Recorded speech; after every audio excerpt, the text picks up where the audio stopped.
Kalau kita bicara masalah takdir, dalam bahasan saya di YouTube, untuk lebih jelas saya bahas takdir. Takdir ada dua macam.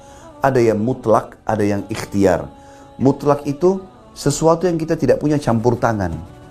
Nggak bisa sama sekali kita ubah. Seperti pergantian siang malam tadi, kemudian jenis kelamin kita laki-laki atau perempuan, kemudian fungsi-fungsi anggota tubuh, mata melihat, telinga mendengar, hidung menghirup, lidah mengecap, bibir mengucap, tangan menjama, kaki melangkah. Nggak bisa diubah. Kita nggak bisa makan dengan kuping, kita nggak bisa mendengar dengan mata, harus begitu. Ini namanya mutlak. Nggak ada campur tangan kita di situ.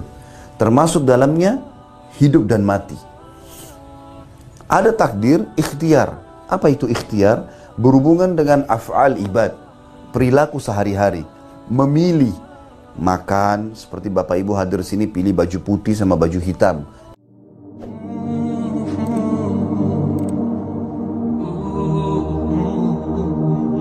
Kalau kita bicara masalah takdir, dalam bahasan saya di YouTube, untuk lebih jelas saya bahas takdir. Takdir ada dua macam. Ada yang mutlak, ada yang ikhtiar. Mutlak itu sesuatu yang kita tidak punya campur tangan. Nggak bisa sama sekali kita ubah. Seperti pergantian siang malam tadi, kemudian jenis kelamin kita laki-laki atau perempuan, kemudian fungsi-fungsi anggota tubuh, mata melihat, telinga mendengar, hidung menghirup, lidah mengecap, bibir mengucap, tangan menjama, kaki melangkah. Nggak bisa diubah. Kita nggak bisa makan dengan kuping, kita nggak bisa mendengar dengan mata, harus begitu. Ini namanya mutlak. Nggak ada campur tangan kita di situ. Termasuk dalamnya hidup dan mati. Ada takdir ikhtiar. Apa itu ikhtiar? Berhubungan dengan af'al ibad, perilaku sehari-hari. Memilih makan, seperti Bapak Ibu hadir sini pilih baju putih sama baju hitam. Itu ikhtiar kita. Itu Allah kasih kebebasan. Allah sebagai Tuhan memberikan silakan kebebasan. Boleh pilih baju apa, boleh makan apa, boleh minum apa, tapi diturunkan syariat, ini halal, ini haram. Seperti itu. Tapi kita lihat orang beriman punya panduan tadi. Kalau orang tidak beriman, tadi Ihya Abul Madi bingung dia. Dia bilang, saya dapat sebuah sistem, saya mau atau tidak mau harus saya lalui. Manusia tadi dijelaskan oleh Ustaz Salim, dari bayi, kemudian anak-anak, kemudian remaja, kemudian tua, kemudian mati. Nggak bisa dilawan ini, nggak bisa orang lahir tiba-tiba tua. Sebuah sistem mutlak.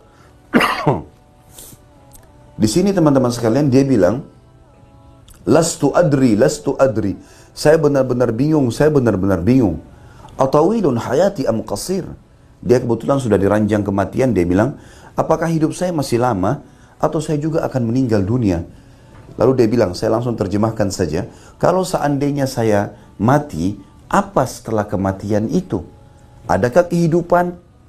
Kemudian dia bilang lagi, kalau seandainya saya berbuat kebaikan di muka bumi ini, siapa yang menilai itu baik? Dan siapa yang akan membalas saya? Kalau saya melakukan satu keburukan, siapa yang menilai itu buruk? Siapa yang akan menghukum saya? Dia bilang lagi, lastu adri.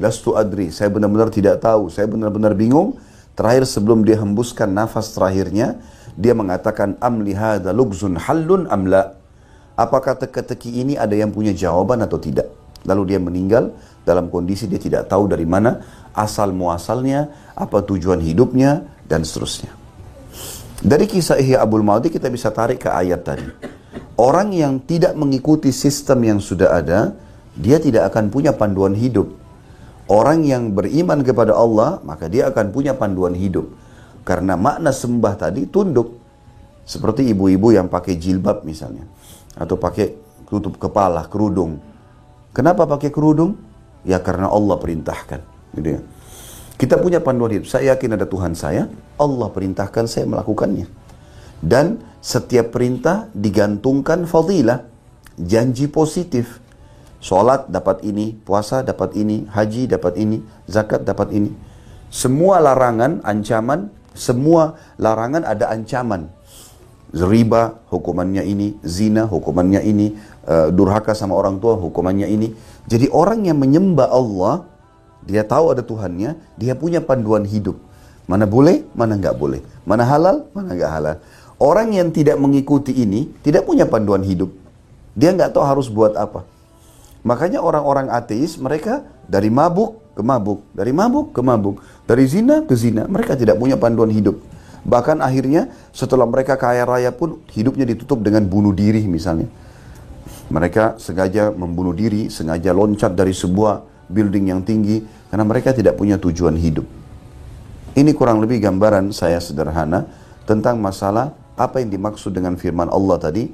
Aku tidak ciptakan jin dan manusia kecuali untuk menyembah. Maksudnya agar mereka tahu bagaimana menghadapi kehidupan dunia ini dan punya panduan, punya tata cara untuk hidup itu. Mana yang boleh, mana yang nggak boleh. Pertemanan, berteman sama orang, menikah, memilih pasangan, berbakti sama orang tua, bermuamalah sama anak, bermuamalah sama tetangga, sesama muslim, sama non-muslim, bagaimana bertransaksi jual beli, bagaimana kehidupan sosial, bagaimana kehidupan politik, semuanya dipandu di dalam agama itu. Allahu a'lam.